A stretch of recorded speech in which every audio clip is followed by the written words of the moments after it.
तो आज मैं आपको एक अनोखी रहस्यमय कहानी सुनाऊंगा। अगर आप चैनल पर नए हैं तो अभी सब्सक्राइब कर ले तथा कहानी पूरा देखे। अंत में एक अनोखा रहस्य छुपा है। धन्यवाद। तो सुनिए। प्राचीन काल में धर्मराज नाम का एक राजा था जो स्वयं को न्याय और धर्म का अवतार मानता था। वह बहुत ही कठोर शासक था। वह हमेशा कहता था कि संसार में केवल सत्य और न्याय ही सर्वोपरि है और दया या क्षमा केवल कमजोरों के लिए होती है। धर्मराज ने अपने राज्य में एक भी गलती करने वाले को तुरंत कठोर दंड देने का नियम बनाया था, जिससे लोग उससे डरते तो थे पर प्रेम नहीं करते थे। एक बार भगवान विष्णु ने राजा धर्मराज की इस कठोरता को चुनौती देने का निश्चय किया। भगवान ने एक अत्यंत गरीब किसान का रूप धारण किया, जिसका नाम था करुण। करुण राजा के दरबार में आया और न्याय की गुहार लगाई।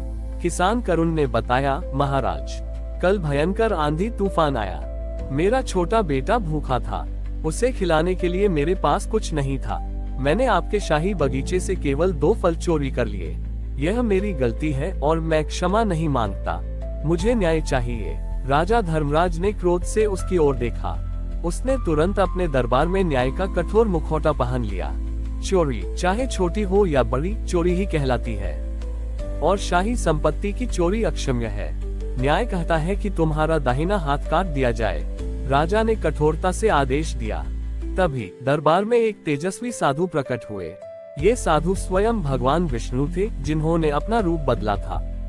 साधु ने राजा से पूछा, महाराज, मैं आपके न्याय की प्रशंसा करता हूँ, पर क्या आप मुझे एक प्रश्न पूछने की अनुमति देंगे? राजा ने अनुमति दी। साधु ने पूछा, आपने कहा कि न्याय कहता है कि इसका हाथ काट दिया जाए। क्या आपका न्याय ये भी कहता है कि यदि यह किसान भूख से मर जाता तो इसका पाप आपके सिर पर होता? क्यों कि आपने इसके कष्ट को अनदेखा किया? राजा धर्मराज ने अकड़ते हुए कहा, नहीं, मैं न्याय का पालन करता हूँ और मेरा न्याय केवल कर्मों पर आधारित है, भावनाओं पर नहीं। साधु ने मुस्कुराते हुए कहा, तो ठीक है किसान, तुम अपना हाथ कटवाने से पहले एक अंतिम काम करो। साधु ने किसान करुण को कुछ सोने के सिक्के दिए और उससे कहा, जाओ, इन सिक्कों से कुछ वस्त्र और अन्न खरीदो। अपने पुत्र को भोजन कराओ और फिर खुशी खुशी वापस आओ। किसान ने ऐसा ही किया और जल्द ही वापस आकर राजा के सामने खड़ा हो गया। साधु ने अब राजा धर्मराज से कहा, महाराज, इस किसान ने अपने पुत्र के लिए चोरी की। आपने इसे दंडित करने का निर्णय लिया, लेकिन मैंने इसे सोने के सिक्के दिए और इसे एक दिन की खुशियां दी। अब ये बताइए कि हम दोनों में से ज्यादा कठोर दंड कौन देगा और हम दोनों में से किसका कर्म अधिक पुण्यदायक होगा?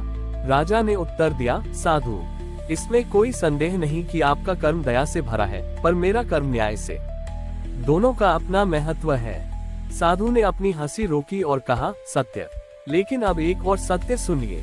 साधु ने अपना रूप त्याग दिया और चतुर्भुज भगवान विष्णु के रूप में प्रकट हुए। उनके दर्शन से पूरा दरबार प्रकाशमान हो उठा। भगवान विष्णु ने राजा धर्मराज से कहा, ग्रेटर देन राजन, तुम न्याय के जिस मुखौटे को पहनकर बैठे हो वह तुम्हें अपने न्याय पर अहंकार दे रहा है। तुमने न्याय और धर्म का बीच दया को स्थान नहीं दिया। ग्रेटर देन याद रखो, सत्य, न्याय और धर्म मेरे 3 नेत्र हैं, पर मेरे हृदय में केवल क्षमा और करुणा निवास करती है। जो न्याय दया से रहित होता है वह अहंकार बन जाता है। यदि तुम एक हाथ काटने का निर्णय लेते तो ये केवल अपराध को दंड देता, लेकिन एक दिन की खुशी देकर तुमने उससे यह एहसास कराया कि करुणा क्या है और यह उसे भविष्य में चोरी करने से रोकेगा। ग्रेटर देन, भगवान ने अंत में कहा, सच्चा न्याय वह है जो अपराधी को दंड देने के बजाय उसकी आत्मा को सुधारने का अवसर दे।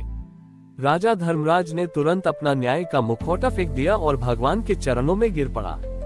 उसने उस दिन के बाद अपने न्याय में करुणा को स्थान दिया और उसका राज्य भय के बजाय प्रेम और धर्म के सच्चे संतुलन पर आधारित हो गया। भगवान विष्णु से शिक्षा पाकर राजा धर्मराज ने अपने शासन को पूरी तरह बदल दिया। उसने धर्मराज के बजाय खुद को दयाधर कहलाना पसंद किया, जिसका अर्थ था दया धारण करने वाला। दयाधर राजा ने अपने न्यायालय में सबसे बड़ा बदलाव ये किया कि हर अपराधी को दंड देने से पहले एक सुधार का अवसर दिया जाने लगा। अब किसी का हाथ नहीं काटा जाता था, बल्कि उन्हें उस समय के लिए राज्य की सबसे कठिन और जनसेवा वाली परियोजनाओं पर काम करना पड़ता था। जैसे तारांकन, यदि किसी ने चोरी की तो उसे महीनों तक गरीबों के लिए अन्न पकाना पड़ता था।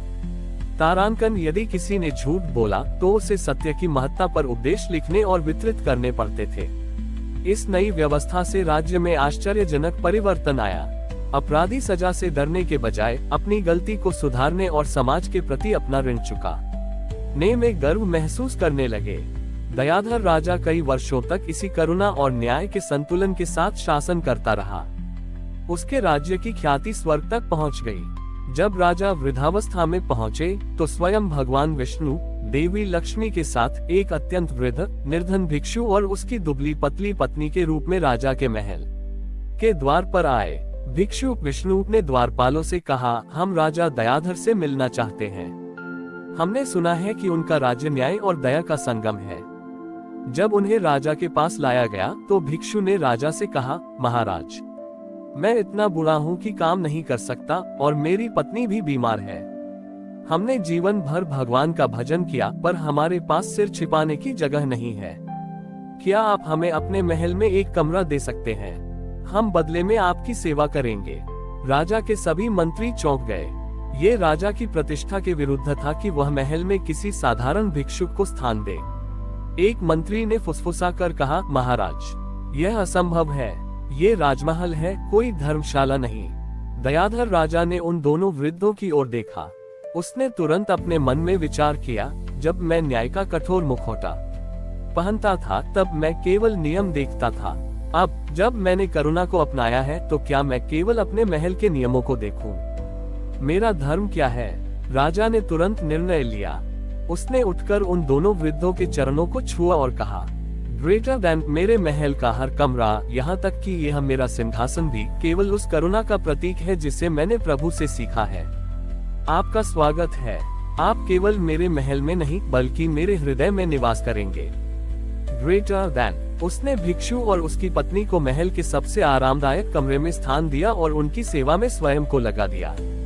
जैसे ही राजा ने ये घोषणा की और उन दोनों की सेवा में झुका, भिक्षु और उसकी पत्नी ने अपना रूप त्याग दिया। वहां स्वयं भगवान विष्णु और देवी लक्ष्मी अपने दिव्य स्वरूप में प्रकट हो गए। राजा दयाधर भावुक होकर उनके चरणों में गिर पड़ा। देवी लक्ष्मी ने प्रेम से राजा को उठाया और कहा, राजन, आज तुमने अपनी अंतिम और सबसे कठिन परीक्षा उत्तीर्ण कर ली। तुमने न्याय और दया का सर्वोत्तम मिश्रण सिद्ध किया। भगवान विष्णु ने राजा के सिर पर हाथ रखा और कहा, ग्रेटर दैन दयाधर, तुमने सिद्ध किया कि सच्चा न्याय नियमों को तोड़ने में नहीं बल्कि अपने हृदय की कठोरता को तोड़ने में है। तुमने स्वयं को न्याय का स्वामी नहीं बल्कि करुणा का सेवक बनाया। अब तुम्हारा ये राज्य और तुम्हारा हृदय सदैव मेरे धाम के समान पवित्र रहेगा। Greater than. और इस प्रकार दयाधर राजा ने न केवल एक न्यायपूर्ण शासक के रूप में बल्कि करुणा के प्रतीक के रूप में मोक्ष प्राप्त किया और यह सिखाया कि सच्चा धर्म नियमों का पालन नहीं बल्कि हर प्राणी के प्रति दया और प्रेम का भाव है। हमारी और भी आध्यात्मिक एवं अनोखी कहानियां देखने के लिए हमारे चैनल पर जाएं तथा धार्मिक एवं पौराणिक अनोखी कहानियां हमारे चैनल पर है। कृपया जाके देखें तथा हमारे चैनल को सब्सक्राइब करके रखें और वीडियो लाइक जरूर करें। धन्यवाद।